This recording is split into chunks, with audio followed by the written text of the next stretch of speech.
1791, il est 20h30, dans une plantation de Saint-Domingue. Un esclave termine sa journée de labeur. Demain, il se lèvera à l'aube, comme hier, comme tous les jours depuis des années. Mais cette nuit, ça sera différent.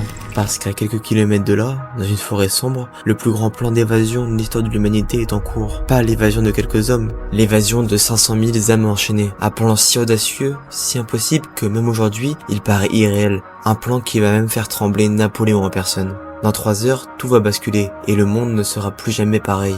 Bienvenue dans la nuit qui a mis fin à l'esclavage. Avant de vous raconter cette nuit extraordinaire, il faut que vous compreniez une chose. Saint-Domingue, c'est pas n'importe quelle colonie. C'est le trésor de la France, la plus riche colonie du monde. Imaginez, une île qui produit 60% du café mondial et 40% du sucre. Elle génère plus de richesses que les 13 colonies américaines réunies. Paris, Versailles, tous ces palais somptueux, ils sont construits avec l'argent de Saint-Domingue. Mais cette richesse, elle a un prix. 500 000 esclaves noirs travaillent jour et nuit dans les plantations. Une espérance de vie estimée à 7 ans, 7 ans de labeur infernal sous un soleil de plomb, 7 ans de coups, de chaînes, d'humiliation.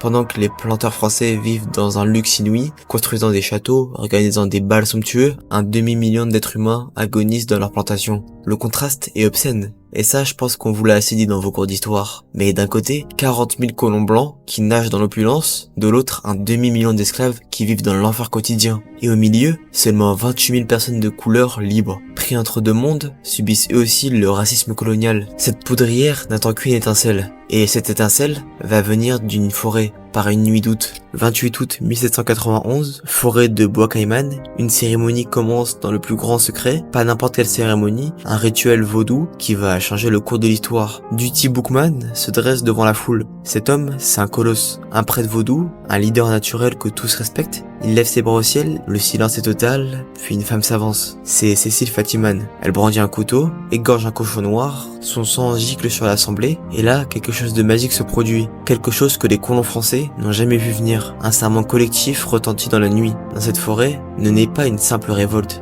mais naît une révolution qui va faire trembler le monde. À cette époque, les Noirs communiquent de plantation en plantation grâce au tambour. Et cette nuit, les tambours commencent à battre. Le message se répand et le signal est donné. L'enfer commence. 23 août 1791, 3 heures du matin, l'île se réveille dans les flammes. En quelques heures, tout bascule. Les plantations s'embrassent une à une, le ciel de Saint-Domingue rougeoie de dizaines d'incendies simultanés, les esclaves surgissent de leurs casses, armés de machettes, de bâtons, de torches, ils déferlent sur les habitants, libèrent leurs frères enchaînés, détruisant tout sur leur passage. Dans le nord de l'île, 200 plantations de sucre partent en fumée, les colons terrifiés fuient vers les villes, abandonnant leurs richesses, leurs châteaux, leur vie de luxe. Mais ce qui terrifie le plus les blancs, c'est la vitesse de propagation. En 48 heures, 100 000 esclaves ont rejoint la révolte, soit un sixième de la population totale de l'île. Les routes sont occupées, les communications interrompues, l'administration coloniale s'effondre. En quelques jours, le nord de Saint-Domingue échappe totalement au contrôle français.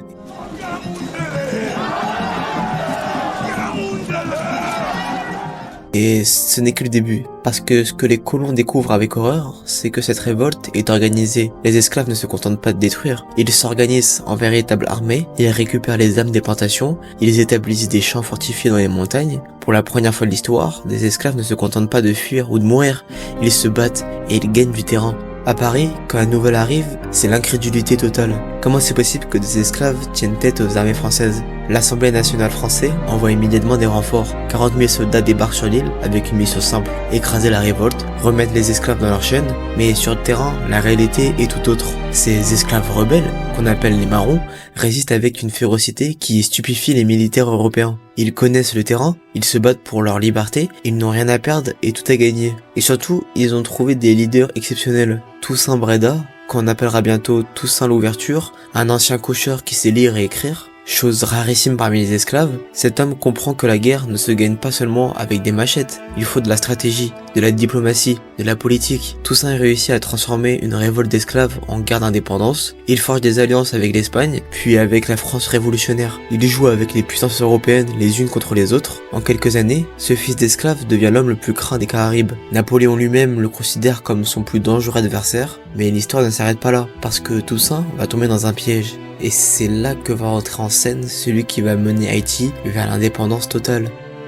1802. Napoléon est au sommet de sa puissance, il contrôle l'Europe et maintenant il veut récupérer Saint-Domingue. Mais pas pour l'argent, mais plus pour une idée de vengeance. Comment accepter qu'une colonie d'esclaves échappe à l'Empire français? Bonaparte envoie son beau-frère, le général Leclerc, avec 43 000 hommes. La mission: capturer Toussaint et restaurer l'esclavage. Au début, les Français semblent emportés. Ils sont mieux armés, mieux organisés. Toussaint accepte même de négocier. Il se rend aux autorités françaises, mais c'est une erreur fatale. Leclerc le fait arrêter et déporter en France, où Toussaint mourra dans une prison glacée du Jura. Mais les Français ont sous-estimé une chose: la détermination des anciens esclaves. À ce moment-là, c'est Jean-Jacques Dessalines qui prend le relais. Cet homme n'a rien de la finesse diplomatique de Toussaint. C'est un guerrier impitoyable qui n'a qu'un objectif: l'indépendance totale. Et là, les Français vont découvrir leur père ennemi, la fièvre jaune. Cette maladie tropicale décime les troupes européennes. Leclerc lui-même en meurt. En quelques mois, 50 000 soldats français périssent, soit plus que toutes les compagnies napoléoniennes réunies.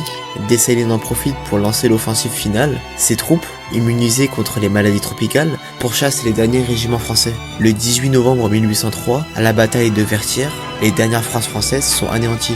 Après 12 ans de guerre, l'impossible s'est produit. Les esclaves ont vaincu l'armée de Napoléon Bonaparte. 1er janvier 1804, place d'armes des Gonêves. Jean-Jacques Dessalines déchire le drapeau français, arrache la bande blanche au centre et proclame l'indépendance d'Haïti. Première république noire de l'histoire. Ce jour-là, quelque chose de révolutionnaire se produit. Pour la première fois au monde, les esclaves ont conquis leur liberté par la force des armes. L'onde de choc traverse les Amériques. Dans toutes les colonies esclavagistes, le nom d'Haïti devient synonyme d'espoir pour les opprimés et de terreur pour les oppresseurs. En Louisiane, au Brésil, en Jamaïque, les planteurs dorment mal. Et si leurs esclaves suivaient l'exemple haïtien? Thomas Jefferson, président des États-Unis et propriétaire d'esclaves, refuse de reconnaître Haïti. Il impose un embargo commercial qui durera 60 ans. La France, humiliée, exige une indemnité colossale, 150 millions de francs en or, l'équivalent de 10 fois le budget annuel d'Haïti, le prix de la liberté.